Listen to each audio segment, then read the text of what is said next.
Donc, le premier point à retenir concernant la croyance des Mu'tazila, justement, c'est le fait qu'ils croient que l'être humain crée ses propres actes. Et ceci est bien sûr en contradiction totale avec ce que les musulmans croient. Il y a un deuxième sujet très important dans lequel les Mu'tazila ont contredit la croyance de l'islam, c'est dans le fait de nier l'attribut de la parole de Allah. Et leur manière d'exprimer cette mauvaise croyance, c'était en disant que le Coran est créé. Alors ce sujet il mérite une explication préliminaire à propos de l'attribut de la parole de Allah. Il est très important de bien comprendre ce qui va être cité maintenant pour comprendre justement l'enjeu du débat. On va y aller doucement. La parole est un attribut de Allah qui n'a ni début ni fin. Et la parole de Allah n'est pas comme la parole d'autres que lui. Elle n'est pas comme notre parole. La parole de Allah n'a pas de début du fait que Allah lui-même n'a pas de début à son existence. La parole de Allah n'a pas de ressemblance avec la parole des créatures.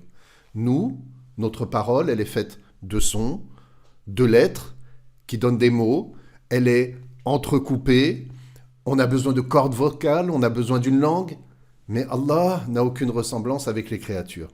Et sa parole ne ressemble pas à celle des créatures. Sa parole n'est pas un son produit par un écoulement d'air ou par un entrechoquement de corps.